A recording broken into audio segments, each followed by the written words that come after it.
See, and, you know, and what's interesting to me is how it's become almost cliche in a lot of films that deal with, you know, the father dies or something, and like rom-coms, you know, where, you know, you've got this couple together and something happens, where, you know, you'll have the wife or the girlfriend get together with girlfriends and say, well, he just can't let it go, or he just can't express, and if only he could, and then, you know, maybe you'll have a magic moment in the movie where he cries. It's like, oh, he's finally doing it, you know? And it's like, yeah, he's doing it in the way that you see fit, in the way that you would do it.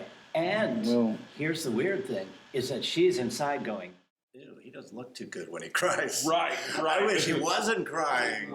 So I wish he wasn't so sensitive. Where am I as a woman if he's crying, which is emblematic of me being a woman? And I almost feel like that, them wanting that reaction out of you is more cathartic for them than it is for you.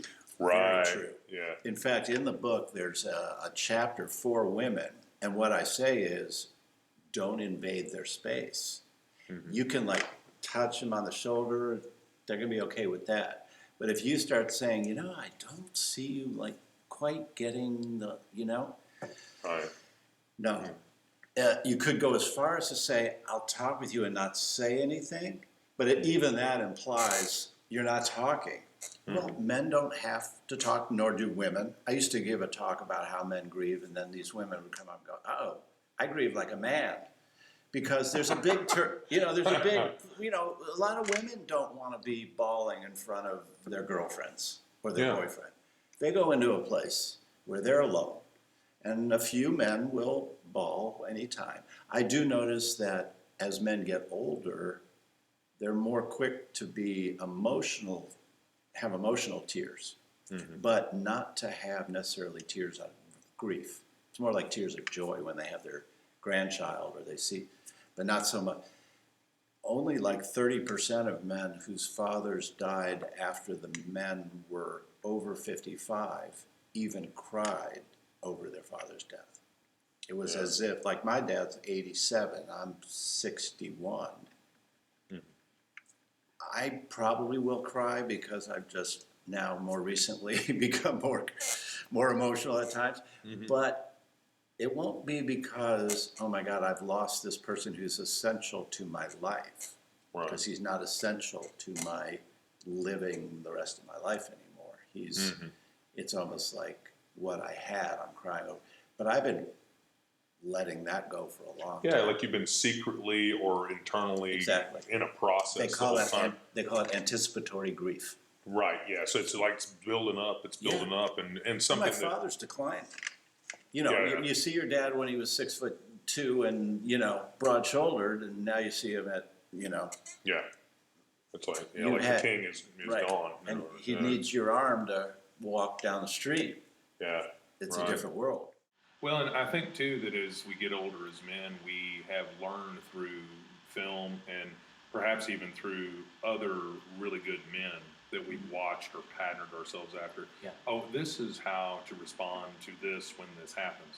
And if you've maybe been around women more and you've gotten the information that, well, you know, you really need to be crying about this, you know, then, you know, you say, okay, well, this is what I must do. And in order to be part of the tribe.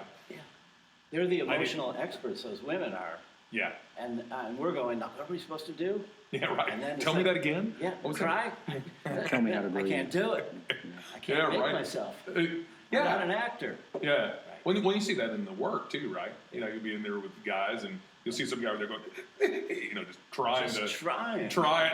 You know, he's like really trying to pump it out. Why didn't it come out? You know, and it's like, well, you know, it's not what it is.